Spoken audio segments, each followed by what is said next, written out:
Welcome to my podcast, Today's Dream, Tomorrow's Reality. My name is Vicki Poole, and I'm a master transformational coach and hypnotist, specializing in habit change. And this podcast is sponsored by the Enlightened Peach. And this podcast is all about embracing our mosaic life. And some of you may ask, what is a mosaic life? Well, it's recognizing that all the pieces of our life, the good, the bad, the indifferent, have all come together to make us who we are. Change any one thing and we are different. With that in mind, I invite you to embrace your perceived imperfections and celebrate who you are. This podcast is unedited and raw, just like life. And I am your host. And today I have a special guest that I will be introducing in just a moment. But I would love for you to leave a comment and to remember to like, subscribe, and share. So now let's get started. So this wonderful lady right here is Tehilla. Did I say it correctly? Tehilla Perfect. Luttig. I'll give you the Afrikaans, which most people struggle with. It's Luttig. So it's like a sound, which is very hard to say. So Luttig is fine. All right, wonderful. Well, I want to let everybody know that one of the things that I do, because I love people's stories and I love sharing them on this podcast. So when I'm in Facebook groups and different places, if I see someone that shares an amazing story or has this amazing, I don't know, life or energy that's coming from them, I reach out. And so I reached out to Tehilla and asked her to be a guest on my podcast, and she has graciously agreed to be here. And I will let her just kind of introduce herself because I don't think I would do her justice with all the things that she does. So we'll start there. How about that? Wonderful to be here. Thank you so much for the invite. And I am a mom of two. My kids are a year apart. I'm a wife, but I'm also a couples counselor turned coach. I love working with relationships. So for me, I started as a play therapist and I was helping children, but I quickly realized when I helped the parents that the children didn't need to come back. And so I've shifted over the last 10, 11 years, more specifically into couples work.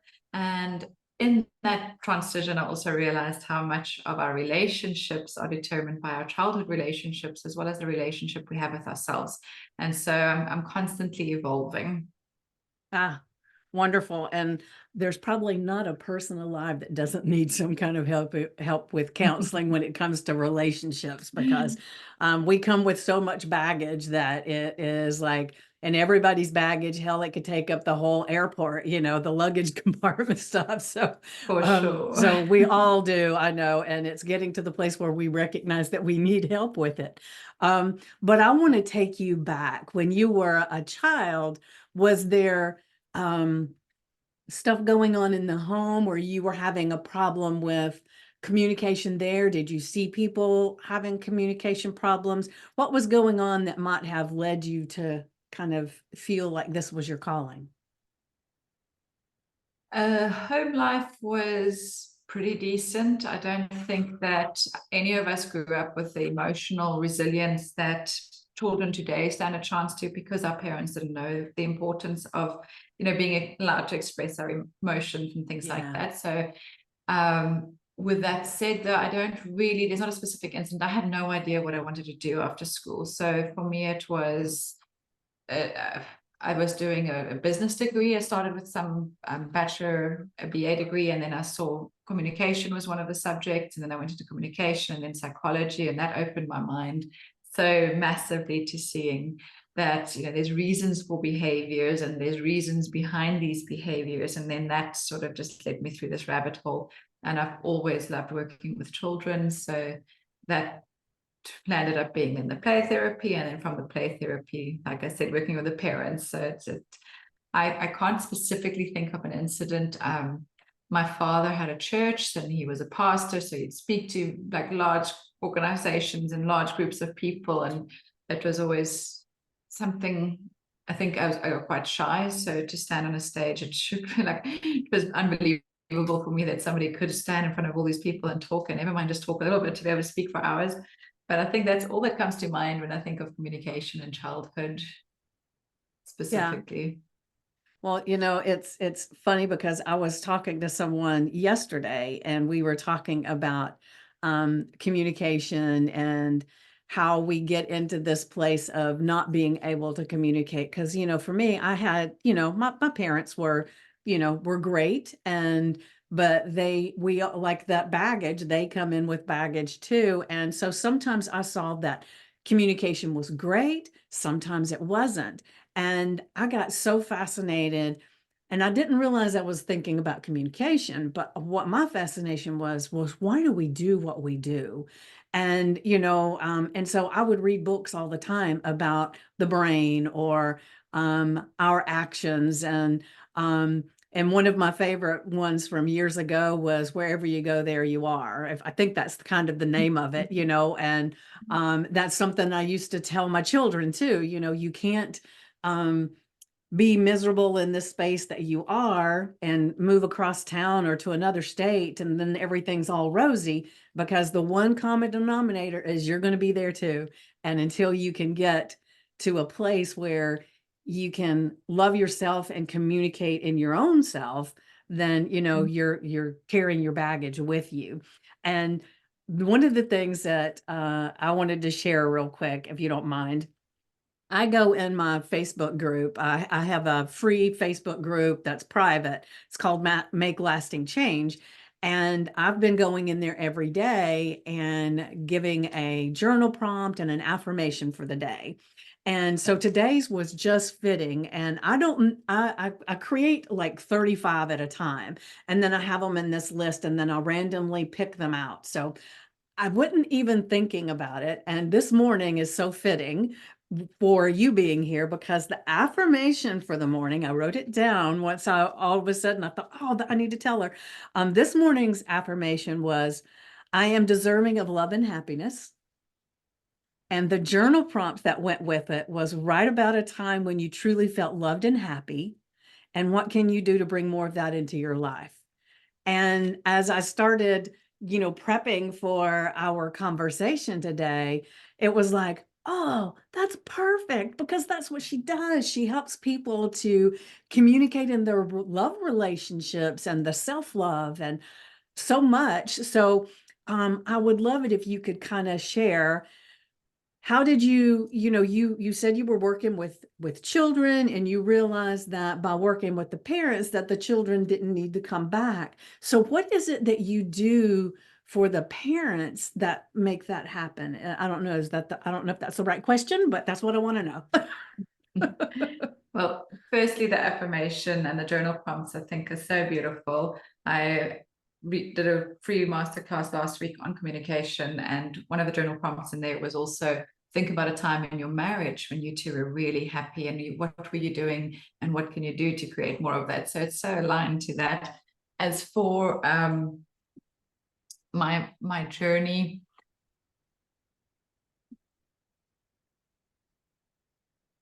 for me, while I was doing it, I didn't have the words for it. But what I realized was, when I was helping the children, when I went from helping the children to helping the parents, what our children often do is they bring up mirrors to our unhealed parts of self. They bring up the parts of us that was too loud or too noisy or too bossy or too dramatic or too naughty. And so when we see those behaviors in the children, they activate that kid within us. And so by helping the parents reintegrate those inner child wounds and to be able to have conversations and heal those parts of themselves, they parent from a state of authentic being. It's not a reflection of their own hurts from childhood, so they can That's really show beautiful. up. That's beautiful. I love that. Um, so so does that mean that you have sessions with the parents together and you're working on their relationship too, or you're working on just them healing those inner child wounds so that they parent better? they all come and see me regarding the relationship. It's always been to work on their relationship, but my system has changed over the years. So what first I tried to do was give them all the tools to help them to communicate better. I've trained Gottman level 1 and 2. I've done, all this, well, for me, the top names in the field. I've done training by Esther Perel, Terence Real, Diane Poole-Heller. Like, there's just so many people that I absolutely admire in the field. So I've done the training and I'd give them the tools and things, but what I realized over and over again was how this trigger that kept coming up from childhood. So whether you felt safe with love, whether you felt lovable, whether you trusted love, whether you felt you could depend on people, all those patterns would come through. So they come to me for their marriage, but I help them with all their relationships by healing that first primary idea of relationships and that their sense of trust and lovability. Yeah. Well, it's like, in Shrek, when he says that we're like onions, we all have layers. I refer to that quite often because, you help them with this one thing, and then it reveals this other thing that it's like, oh, that we need to work on that now. And then you help them with that, and then it reveals another thing, because usually what the main issue is definitely not on the surface at all. And so people come to us, I don't work with relationships. I work with weight loss and body image. And so it's amazing how people come to me for weight loss, and then we end up working with so many other things. And then weight loss becomes a result of what we've worked on, instead of we work on the weight and then the other stuff happens. It's the opposite. And so I'm assuming that it's the same with you as well, right? Completely. Totally. I think weight loss is a fascinating journey on its own. Yeah. And I do think that most diets get it wrong because they treat the symptom and not the cause. So I love that you understand those layers. And yes, with the couples, I find that the one part is tools, but the other part is healing their inner wounds, and then the other part is just so there's the tools and then the wounds, but there's also the courage that it takes to be out there and to be loved, and to start using that same courage and compassion for themselves as what they do with other people. Yeah. Well, I'll admit I've been married twice. And my first husband was a lot older than me. So whatever he said, I just thought was golden, and, he knew it all and everything. And to be honest, when going through that, I didn't stand up for myself at all, because I thought he was all knowing, because he was so much older than me. And when that went, I was divorced for about 7 years, and then I got remarried. But the interesting thing, which I'm sure you know this, other people probably don't, but all the horrible things, the bad things I learned in that first marriage, I took into my second one, because I didn't want to speak up, because and he wasn't a lot older than me, but for somehow I had already grabbed this habit of what they say is better than what I say. And I learned that if I speak up, we have a big argument. Everybody feels bad. But then when the argument's over, I'm still in the same place I was. Nothing was resolved, but now I just feel like shit. So I learned very quickly with that the best thing to do was to keep my mouth shut, because I would pick and choose my battles, but some of them were battles that I really should have stood up for.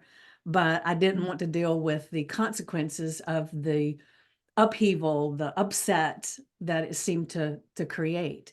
And so I'm not in a relationship now, because it's like I'm still working on my stuff, because I don't want to get in another relationship and take that piece of baggage with me. And I will admit, my second husband, I loved him dearly. And after we got divorced, we took some time away from each other, but we had children, and we were probably divorced for at least a year or more. And somehow we started seeing each other again romantically. And I find when I've talked to other people that that happens a lot. And we were dieting. We were dating in secret so that, you know, nobody knew, but I didn't realize till later that, you know, a lot of people still knew. But what ended up happening was he passed away, and he was wanting to get remarried. And I kept saying no because we're still the same people. I said, we're great at dating, not so much at being married. So we got to figure this out because I can't do it to the kids a second time. So then once he passed, it was like, I felt that if I saw anybody, I was cheating on it. And you can tell it gets me emotional just talking about it. But, and it's like every relationship I've gotten in since then, sometimes they're great for a while. And I don't know what my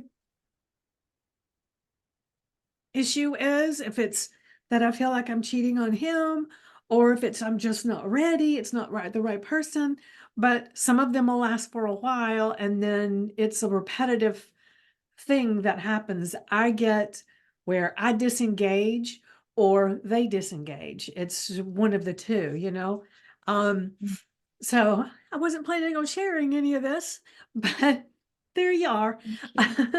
So when you are working with someone that has this kind of pattern going on, what kind of communication do you help them with? Or and I know I've got a lot of childhood wounds that I work with, and I even have a picture. It's a pretty big a photograph of myself when I was about 5, hanging in my bedroom, and I talk to her quite often, and you know, and have discussions, you know, about what I'm doing, and just to kind of talk through it, you know. So what kind of advice would you give someone like me who is having this kind of stuff going on?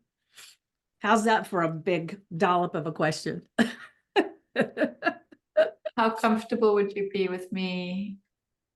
You know, what I typically would do is go into your body and just have a conversation with that part of you that's feeling too tearful at the moment. So I mean, we could go straight in and, you know, give it a go. But I know this is a podcast, so I don't want Hey, to put you on the I'm an open spot. book, you know, so yeah, let's do it.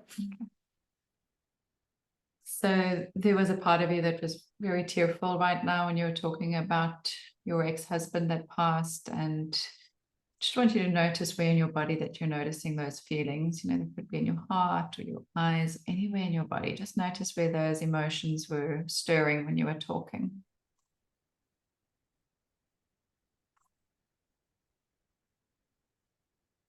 Well, I kind of feel it in my eyes and my head. Mm-hmm. And if you had to climb in there and see yourself in there, the little girl that's in there, how old do you think she is? If you had to climb into that area by your eyes, if you feel comfortable with it. If you don't, then don't do it.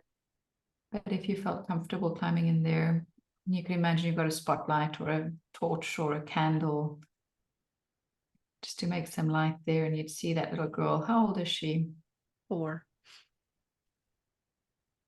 And what is she needing right now?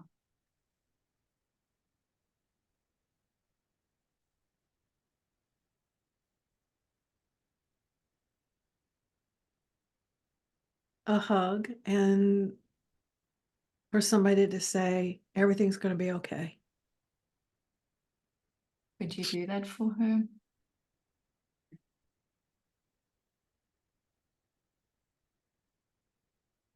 Something that comes up for me, and I use my intuition a lot, so don't use it if it doesn't align, but I kind of feel like she needs to know it's not her fault. That feels aligned. So you can help her to put it down. You can a proverbial box that she can, or a backpack or something, and just help her to put that down. Okay, this isn't yours. It's okay. It wasn't your fault.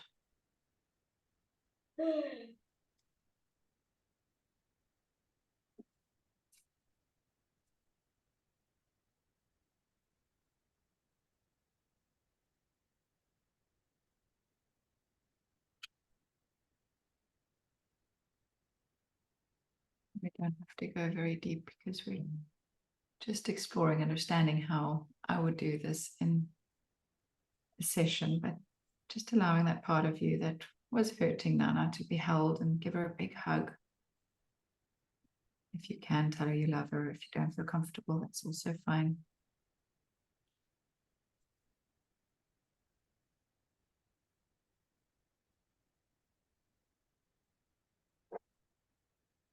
Take a couple of deep breaths, slowly, gently, just to recenter yourself.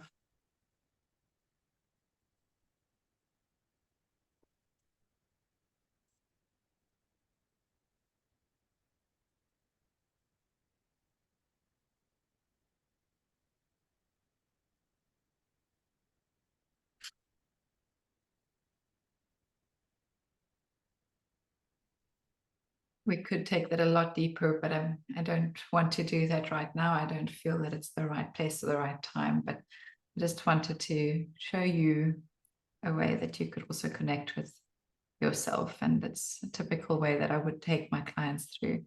So they'd see me for couple session in the beginning, and then we would split into individual work, and we would work with a lot of these inner wounds.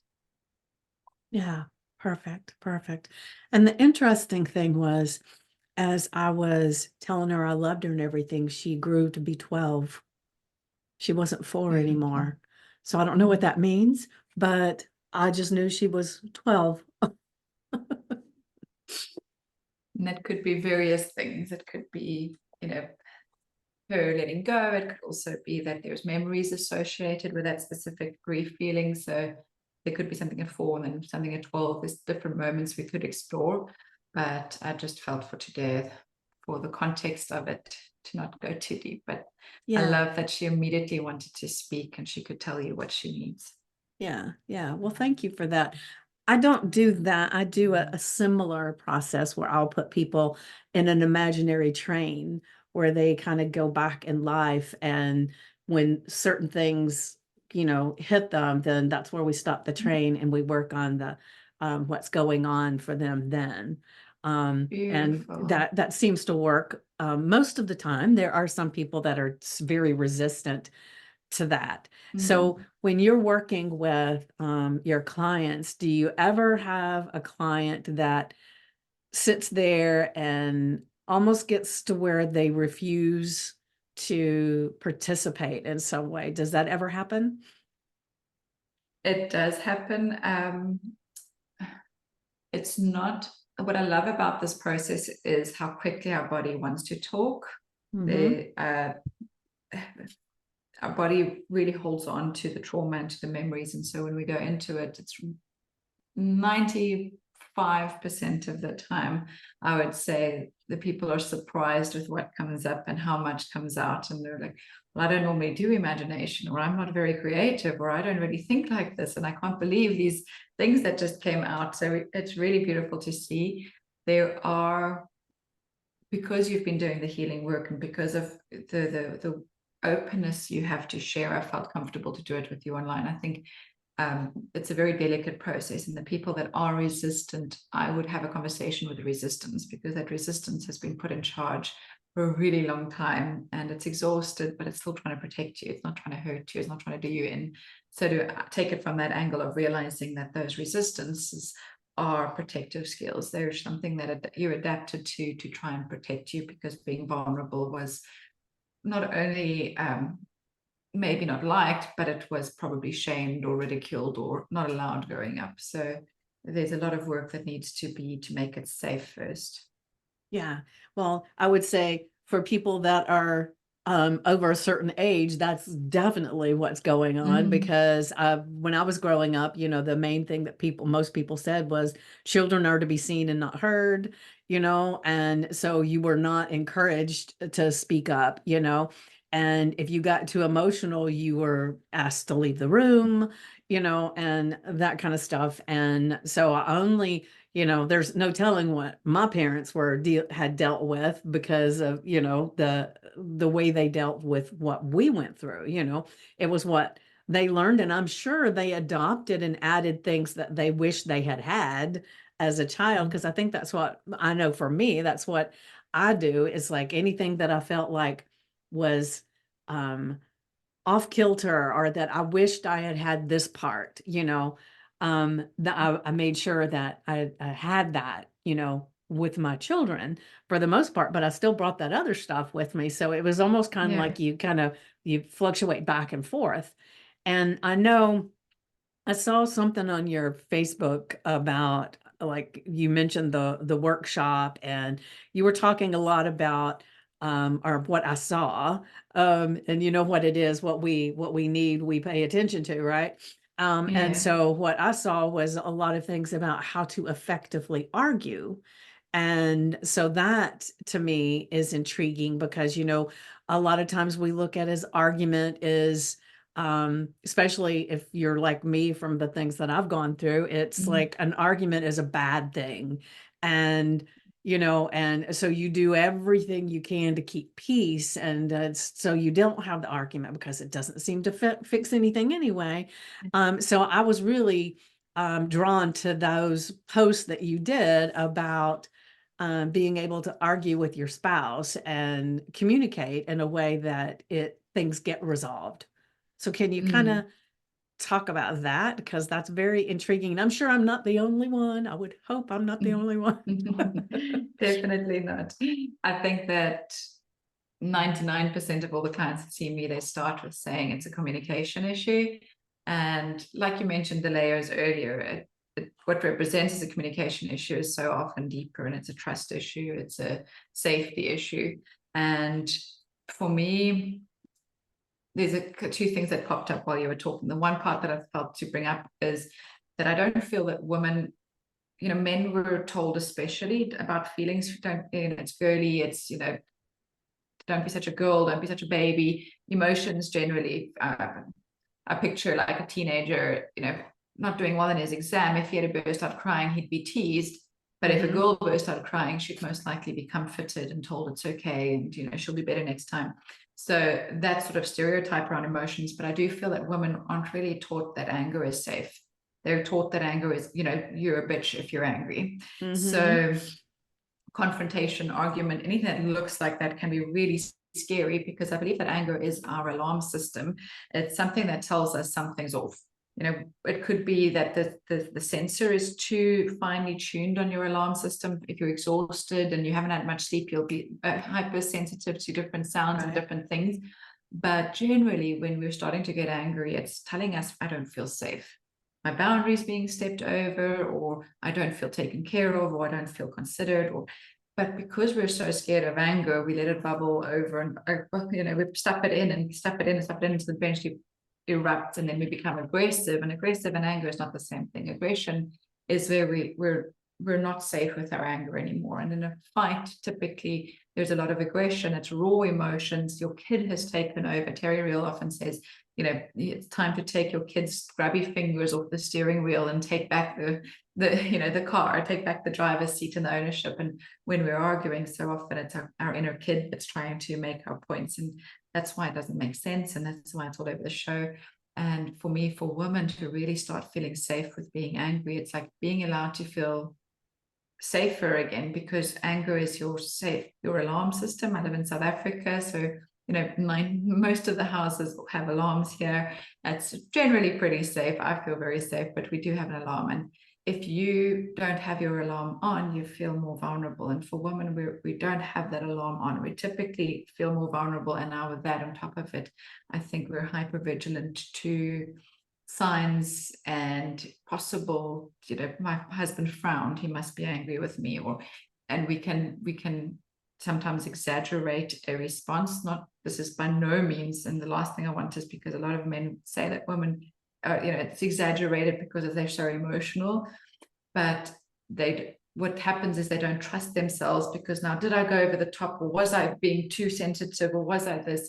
And so a lot of my communication work comes back to first building the trust in themselves and getting that trust back with being able to be angry and to be allowed to be.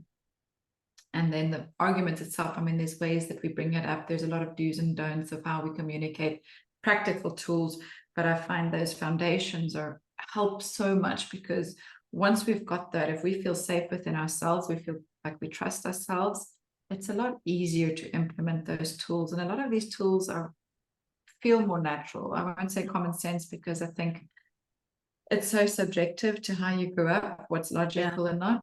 But overall, there's a lot more empathy and compassion and teamwork when we're having a discussion than there is when we're triggered. Yeah. Yeah. So I know you're married. So when you first got married, were you good at communicating? I'm still learning. So that mean It's no? no. I think that we have an advantage over the couples that I can relate to, which is regarding friends or clients, because I'm a lot more aware and I can take a lot more breaks, but I don't think it's anywhere close to perfect. But I also tell my clients, my goal isn't to make them never argue again. It's about arguing better, about not going as bad as it normally does, and then being able to make repairs. The repairs are so important. Right. Well, I can say that if you're not arguing about something, somebody's getting run over because, especially my first marriage, we didn't argue because Yeah. I didn't speak up. So there was nothing to argue about. And if most of the time, if there was anything I said, it could become an argument. But for the most part, we didn't argue because I just, there I was. Um, and then when I had my second marriage, when we would argue, it was like I wanted it to be this conversation, but it always ended up being a shouting match. And so I didn't quite know how to do anything with that either. So I would start, shoving it down and not speaking up. And I think that's when we really started, having this divide because neither one of us were able to communicate in a way that could foster this good relationship. And so that's why we did so good dating because you don't have the day-to-day things that you discuss and creates arguments, primarily money, right? Mhm. So it's fascinating to me, and I really would like to be in a place as I'm learning more about myself and adjusting things to be able to communicate better so that I can have those clear cut boundaries and stay with that. And these are things that I work with my clients with, but usually when we're working with people with stuff, it's because we have the same shit. We just may be a little bit further along than they are. And so I would love it if you could kind of share how, when you and your husband were first together, how you recognized. I know you were working on this kind of stuff already, so you had a little bit of a head start on the rest of us. But how did you actually decide this is something that I need to work on? We're going to do this together, and then I'll be able to help other people with that. Awesome.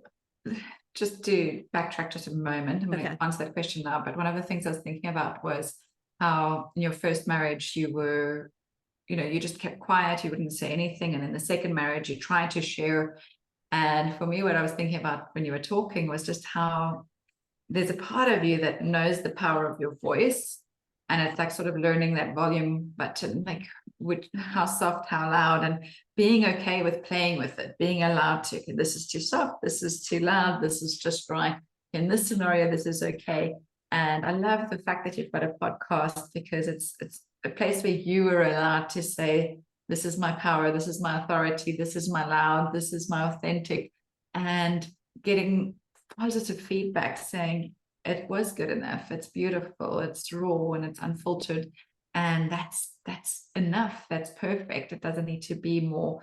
I really think that's such a beautiful journey of finding your own voice. Thank you. That's the reason I started my podcast was Oh, because I felt like I had filtered my voice in one way or another my whole life. And when I started seeing podcasts and different things, I thought, well, that's what I'll do. And that way I can, if people don't want to listen, they can just turn it off. They don't have to listen, right? And then when I started recognizing that people were spending so much time with editing this and doing all these different things, that held me back for a long time. And then I thought, if I'm wanting to have my authentic voice, why do I want to edit it? So I just said, okay, I'm not going to edit it at all. And I will say I've had a few people that I've talked to that wanted to be on the podcast until they heard that I don't edit anything, and then they backed out. Wow. Not that many, I mean, because I've got quite a few episodes on, but to me, it feels amazing. And I don't let, and I'm not chastising anybody that does this stuff, at all. I just know what's best for me, because I've hidden my authentic self for a very, very long time. And so I even won't use the filter things that are available on the different technology things, because I figure if I'm not going to filter my voice, why do I want to filter my appearance? And I know I'm getting off the subject tremendously, but the thing that breaks my heart is people that are doing these tutorials on Facebook or YouTube or whatever, doing all this recreation of them through makeup to where they do not even resemble who they are. And I think the most disheartening thing a person could ever do, in my opinion, is to have this face that they've made up, and they go out into the world like that, and then they come home and they take that face off, and then they don't even recognize who they are. And that breaks my heart. So, but that's totally a different thing. But I just wanted to add that. No, I think we can go for hours and hours and talk about some of the things that I think that's putting society in danger with regarding to our hyper sense of independence and a superficial way of how we think we need to be. And I think our teenagers and our kids have a very, very tough road of being authentic despite all the filters ahead of them. Because if we're struggling without growing up with that, how much more them, where they see everything. I was thinking the other day, even the beach these days needs to have a filter, that's not blue enough, that's not white enough. That's true. So everything has layers. But back to your question on my husband and I, one of the things that stood out for me, I did a training of Brene Brown's years ago, Brene Brown, and she said in there, choose discomfort over resentment. And that really struck a chord with me, because I am a recovering work in progress, people pleaser, conflict avoider. And in that process, it was, I knew there was a reason we connected. I think there's very few women who aren't. Yes. But so that choosing discomfort over resentment really, when I met my husband, and I just felt like he's such a special person, and it took me a while, really honestly, of doing what I thought was right, keeping quiet, nodding, like, yes, that's perfect, let's do that. I didn't recognize the people pleaser at work there. And then when my anger started welling up because something happened or he said something and I tried to suppress it, and I realized, hang on, if I want this to work long term, I've got to practice what I preach. And one of the big things, I did a Facebook post, and it's quite a while back, a few years ago, I think, where there's a picture of a lady that's leaning backwards like that, and like those gymnasts that go all the way with their hands behind their heads, onto the floor. And I just did, like, if you're leaning over backwards for other people, they can't see who you are. And it's just about how, if I want our relationship to work, I've got to be in that relationship too. Right.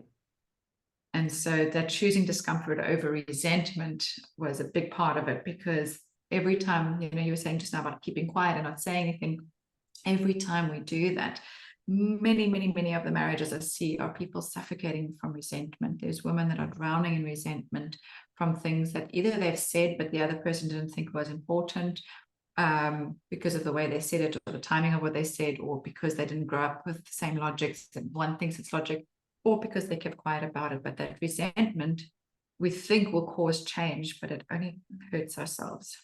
Yeah. Perfect. Well, thank you for sharing that. And I will say one of my favorite books that I recommend quite a lot is, and I can't remember the author's name, but it's called Feelings Buried Alive Never Die. And Oh, wow. it's Sounds all about amazing. how we suppress all these emotions and everything, and then that's when all these other things start happening because we've suppressed all these emotions, and they have to Mm. come out at some point.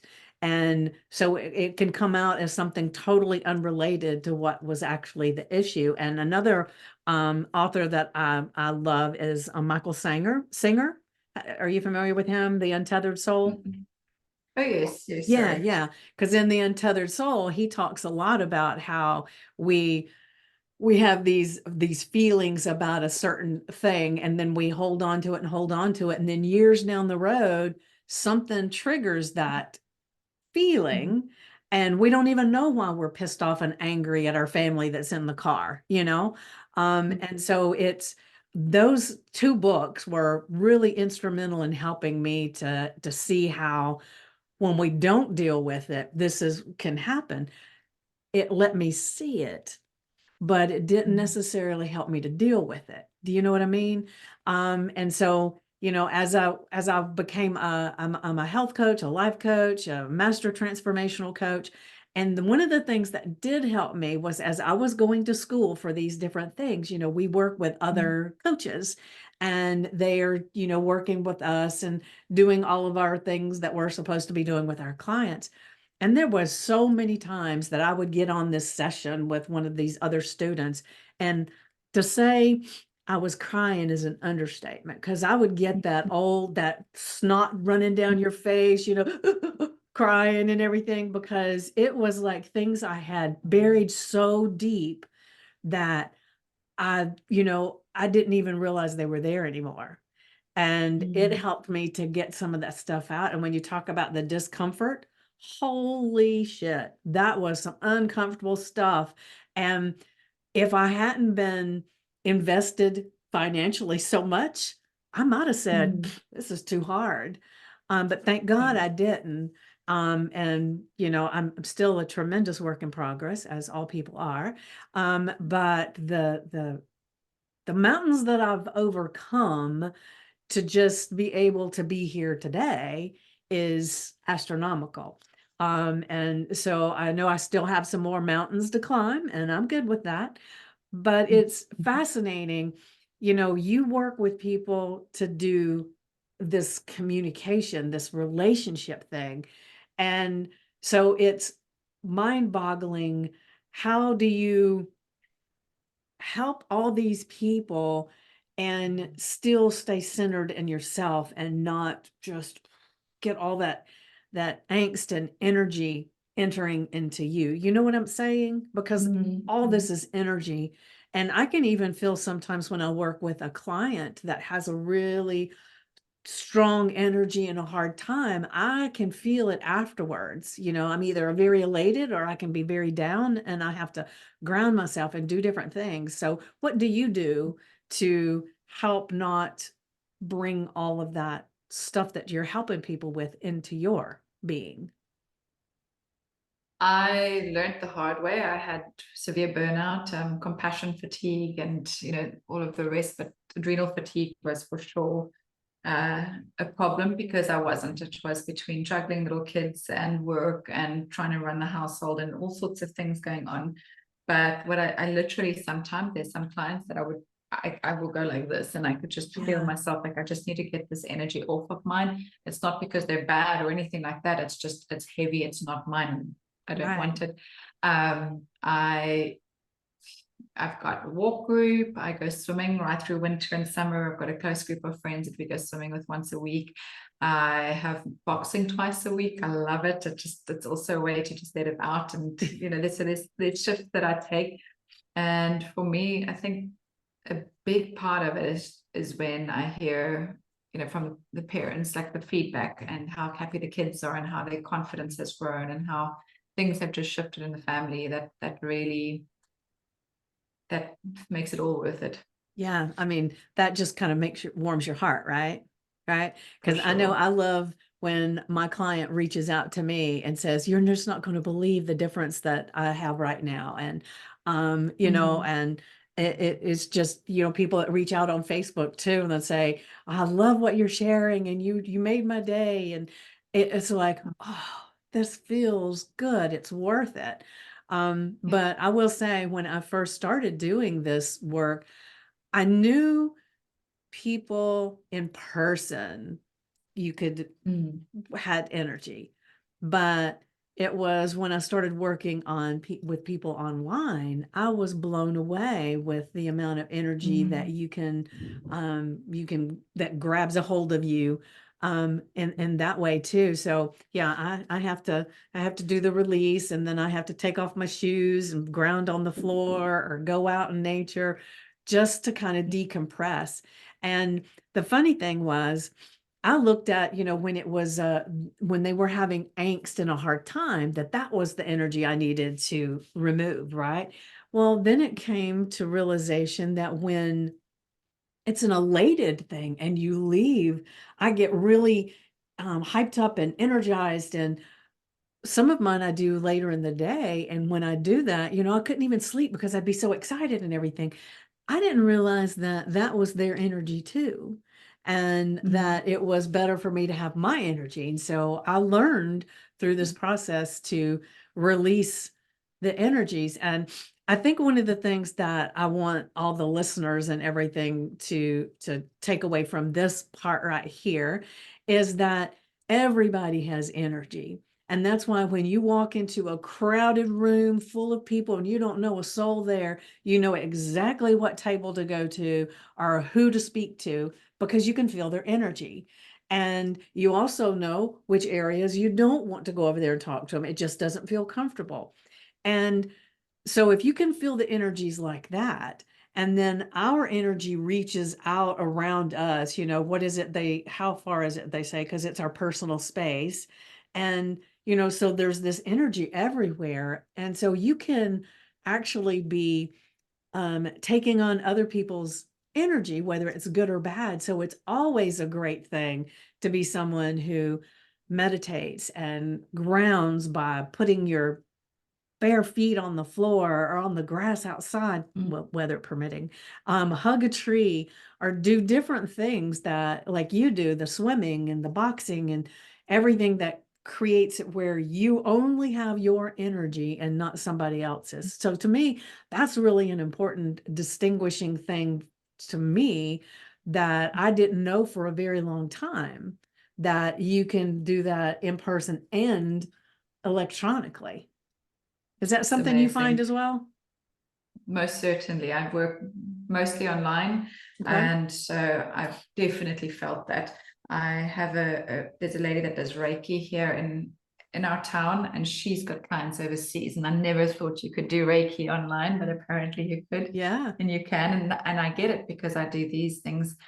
When you were talking now about the room, walking into the room, I just felt that might be important for your listeners. Like, Okay. something I see a lot is people mistake safety and for familiarity. So you can meet somebody and you feel this connection and you think, okay, this must be love, or this must be trust, and it's actually a familiarity that there is from childhood. So when we heal our childhood wounds, when we do this sort of work, we get to trust our judgment of people as well. I've had so many people that say to me, why do I always attract this sort of person? Or why do I always land up with this sort of person? One of the most extremes that I saw was, for example, a client that said that he just found out his wife had an eating disorder, and after they've been married for many years, and his mom had one, but he felt so ashamed he'd never told anybody about it. So nobody knew that his mom had one, and Harry married somebody with the same. So it's these patterns that we don't recognize, and unless we address them, they keep showing up. We keep going back into these relationships, and that's why I know we've gone back a lot of times, like you ask in communication. I can give skills and I can give loads of tools. I've got tons. But if we don't recognize the patterns, we're going to keep filtering through our expectations based on our first relationships that we had. Yeah, yeah, perfectly said. Thank you for adding that in. it's like one of the things that is important to me to recognize a lot of times for me is that, our outer environment, our experience is all a reflection of what's going on in here. And we can Mm. blame so and so so bad. But it's a mirror, a way for us to see what we need to work on.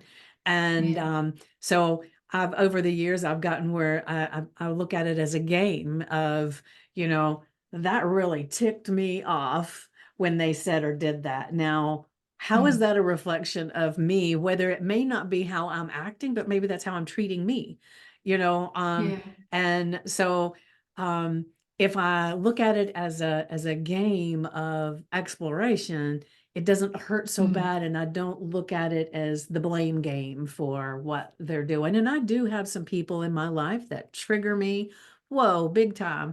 And I'm always, it's like, whoa, they said that. What is it about what they said?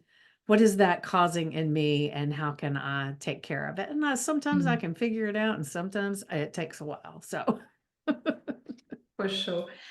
And I mean, I have my own therapist. I recently found a new one after a while of not because mine ended.